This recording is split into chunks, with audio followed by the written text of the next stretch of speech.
மூன்றாவதாக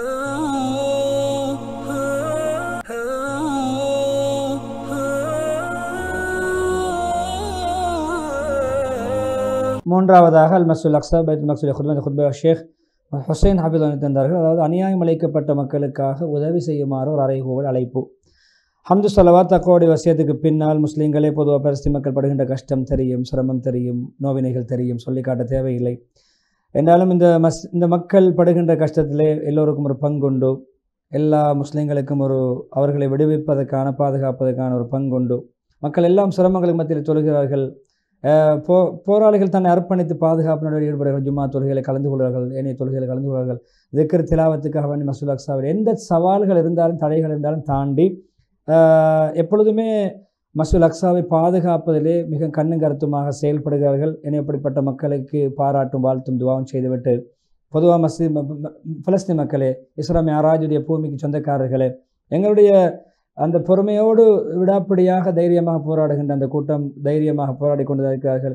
பாருங்கள், இந்த யுத்தம் ஒரு கேவலமான ஒரு பைத்தியத்தனமான யுத்தம். அழகாக வர்ணிக்கிறார்கள். இந்த பைத்தியத்தனமான ஒரு யுத்தத்தை இவர்கள் மேற்கொள்கிறார்கள்.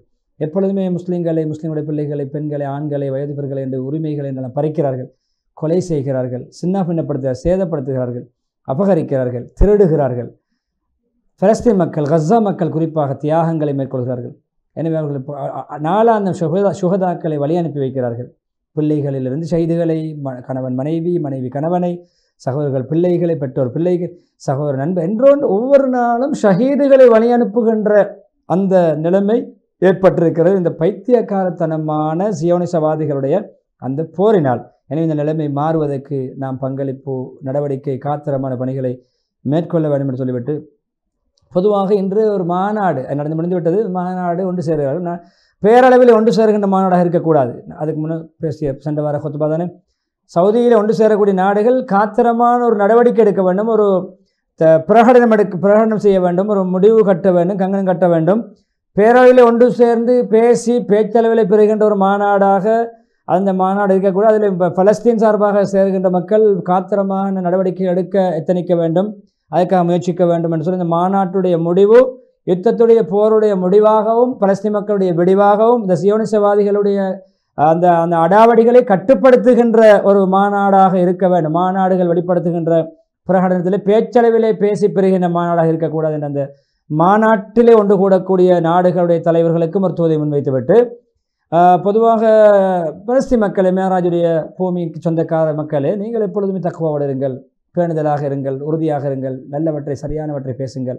அஹ்ஸாப் யோசனம். எனவே எப்பொழுதுமே பேச்சிலே நீங்கள் சருக வேண்டாம், தவறாக பேச வேண்டாம், முழுக்கேனமாக பேச வேண்டாம், நீங்கள் உண்மையாளர்களாக இருங்கள், அல்லாஹ் உங்களுக்கு உதவி செய்ய வேண்டும் சொல்லிவிட்டு ஈமான்தாரிகளே, சரியான பேச்சை, நிலையான பேச்சை, நேர்த்தியான நியாயமான பேச்சை எப்பொழுதும் பேச வேண்டும். அல்லாஹ் நாடுகள் உதவி செய்வான், அதில் உங்களுக்கு நிச்சயம் உதவி கிடைக்கும். சூரா ரூம் 5 நாங்கள் ரசூல்மார்களுக்கு நிச்சயம் உதவி செய்வோம், ஈமான்தாரிகளுக்கும் உதவி செய்வோம் என்ற வாக்குறுதியும் இருக்கிறது இம்மையிலும் மறுமையிலும். எனவே ஹதீஸ் இறுதியாக அந்த முதலாவது குத்பா இறுதியிலே, என்னுடைய உம்மத்தில் ஒரு கூட்டம் எப்பொழுதும் நிலையாக போரிட்டு கொண்டே இருப்பார்கள், அல்லாஹ்வுடைய கட்டளை நிலையாட்டி கொண்டே இருப்பார்கள், அதிலே தீனிலே இஸ்திகாமத்தாக நிலையாக இருப்பார்கள், அல்லாஹ்வுடைய கட்டளை மௌத் வரும் வரை அல்லது அவர்கள் ஷஹாதத் அடையும் வரை அப்படியே இருப்பார்கள். அவர்கள் சத்தியத்துக்காக போராடி கொண்டிருப்பார்கள், அல்லாஹ்வுடைய கட்டளை ஒன்று வெற்றி அல்லது ஷஹாதத் கிடைக்கும் வரை என்று சொல்லி இஸ்திக்பார் மறை தூண்டி முதல் குத்பா முடித்துவிட்டு இரண்டாவது குத்பாவிலும் அதே விடயங்களிலே சில விடயங்களை முன்வைக்கிறார்கள்.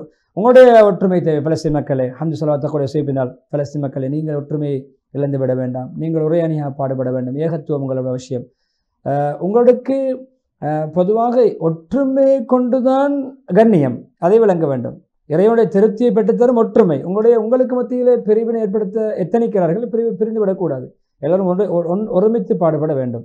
முஸ்லீம் உம்மத்துகளே, பொதுவாக இந்த கலந்து ஆலோசிக்கின்ற சபையில் ஒன்று கூடக்கூடியவர்களை சவுதி நாட்டிலே நீங்கள் ஒரு காத்திரமான முடிவு எடுக்க வேண்டும், முஸ்லீம் மத்திக்கு ஒரு முடிவு கிடைக்க வேண்டும், இந்த சியோனிசவாதிகளுடைய அநியாயங்கள் நிறுத்தப்பட வேண்டும் என்பதை மீண்டும் இரண்டாவது குத்பா ஞாபகப்படுத்தி, முஸ்லீமுடைய சொத்துக்கள், உரிமைகள், புனித பூமிகள் பாதுகாக்கப்பட வேண்டும், மஸ்ஜித் அக்ஸாவுடைய சங்கை பேணப்பட வேண்டும், பெண்கள், ஆண்கள், வயோதிபர்கள், வாலிபர்கள், சிறுவர்கள் கொல்லப்படுவதை விட்டும், படுகொலை செய்யப்படுவதை விட்டும் பாதுகாப்பும் சுதந்திரமும் கிடைக்க வேண்டும் என்று சொல்லி, எனவே பொதுவாக இந்த தலைப்பு உலக நாடுகளை உலக முஸ்லீம்களை இந்த உதவிக்கு அழைப்பு விடுப்பது தான். மக்களுக்கு இவர்கள் சார்பாக குரல் கொடுக்க வேண்டும், நடவடிக்கை எடுக்க வேண்டும். எனவே ஒரு பொறுப்புதாரிகள் உங்களுடைய பொறுப்பை பற்றி கேட்கப்படுது. உங்களுக்கு கீழே இருந்த அதிகாரத்தை கீழ்ப்பட்ட மக்களுடைய பொறுப்புகளை பற்றி கடமைகளை சரியாக நிறைவேற்றீர்கள் என்று கேட்கப்படும். அநியாயம் இழைக்கப்பட்ட மக்களுக்கு யார் பொறுப்பு? முஸ்லீம்கள் ஒரு பகுதியில் அநியாயம் செய்யப்படுகின்ற பொழுது அல்லாஹ் உங்களிடத்தில் கேட்பான் என்று சொல்லி, எனவே தக்குவா அல்லாஹ் பயந்த இடங்கள் சொல்லில் நேர்மையாக, நேர்த்தியாக, நீதியாக, நியாயமாக நடந்து கொள்ளுங்கள் என்று சொல்லி வேண்டிக் கொண்டு, பொதுவாக எப்பொழுதுமே நீங்கள் ஒருமித்த சிந்தனை இருங்கள். மஸ்ஜித் அக்ஸாவுக்கு எந்த தடைகள் வந்தாலும் நீங்கள் வர வேண்டும். பட்டு சாதனோடு வர வேண்டும், பிரயாணம் செய்து வர வேண்டும், இபாதத்துக்காக வர வேண்டும், தொழுகைகள் நிலையாட்ட வேண்டும், எல்லா விதமான அமல்களை மஸ்ஜித் அக்ஸாவிலே செய்து மஸ்ஜித் அக்ஸாவை நீங்கள் செழிப்பாக்க வேண்டும். எப்பொழுதுமே நீங்கள் மஸ்ஜித் அக்ஸாவை எந்த கட்டத்தில் விட்டு கொடுக்கக்கூடாது, விட்டு ஒதுங்கக்கூடாது என்று சொல்லி பலஸ்தீன் மக்களையும் தோண்டி இறுதி கட்டத்தில் எப்பொழுதுமே இப்படி மஸ்ஜித் அக்ஸாவை நீங்கள் பேணி பாதுகாக்கின்ற பொழுது முதலாவது கிபிலா நபிமார்களுக்கு இமாமத் செய்த இடம், இஸ்ரா மிஅராஜுடைய பயணம் மேற்கொண்ட அந்த இடம், இங்கிருந்த புராக் வாகனத்தின் மூலம் அப்படி நபி ஸல்லல்லாஹு அலைஹி வஸல்லம் அவர்கள் முதலாவது முன்னோக்கி தொழுது அந்த கிபிலாவுடைய புனித பூமியாக இந்த மஸ்ஜித் அக்ஸாவை நீங்கள் பேணி பாதுகாத்து எந்த கட்டத்தில் விடாமல் இருந்தால் அதற்கு மாற்று ஈடாக ஒரு வெகுமதியாக நபி ஸல்லல்லாஹு அலைஹி வஸல்லம் அவருடைய கையால் ஹவுதுல் கௌசரில் நீர் அருந்தலாம், அவருடைய ஷஃபாஅத்து கிடைக்கும். மறுமையில் நபி அவர்களுடைய அந்த லிவாஉல் ஹம்துக்கு கீழே எழுப்பப்படக்கூடிய மக்களாக மாறலாம். நபியுடைய சகவாசத்தில் சொர்க்கத்தில் இருக்கலாம். அதுக்கு அல்லாஹ் சக்தி உள்ளவன், அந்த பாக்கியத்தை தருவதற்கு அல்லாஹ் தகுதியானவன் என்று சொல்லி நீண்ட துஆ பிரார்த்தனையோடு ஹத்தீப் ஹுசைன் அபிதுல்லா அவர்கள் முழு உலக மக்களையும், குறிப்பாக முழு முஸ்லீம் நாடுகளையும், முஸ்லீம் நாடு தலைவர்களையும் பலஸ்தீன் மக்களுடைய சிரமத்தை அகற்றுவதற்கும் இந்த ஜியோனிசவாதிகளுடைய கடுபிடிகள், அராஜகங்கள், அநியாயங்கள், அத்துமீறல்களை தடுத்து நிறுத்துவதன் பக்கம் அறைகூவல் விடுக்கின்ற அழைப்பு விடுக்கின்ற ஹுத்பாவில் விடைபெறுகிறார்கள். எனவே 3 ஹுத்பாக்கள் மூலம் பிரயோசனம் அடைவோம். முதலாவது ஹுத்பா புத்திஜீவிகள், புத்திசாலிகள் என்றால் யார், அவர்களை குர்ஆன் எப்படி வர்ணிக்கிறது என்று உஸாமா ஹையாத் ஹஃபிதுல்லாஹ் அவர்கள் முன்வைத்தார்கள். இரண்டாவது ஹுத்பா புறம் பேசுடைய இழிவு, புறம் பேசக்கூடியவுடைய கேவலமான நிலைமை, புறம் பேசுடைய வகைகள், அதனுடைய ஆபத்துகள், புறம் பேசவும் கூடாது, பிறருடைய புறம் பேசப்படும் பொழுது செவி மடுக்கவும் கூடாது, பிறரை பற்றி குறை பேசப்படும் பொழுது அதை தடுத்து நிறுத்த வேண்டும் என்ற மிக முக்கியமான அதிலிருந்து தௌபா செய்கின்ற முறைகளையும் அழகாக முன்வைத்தார்கள் ஸல்லல்லாஹு அலைஹி வஸல்லம் அவர்கள் மதீனா முனவ்வரா ஹுத்பாவிலே.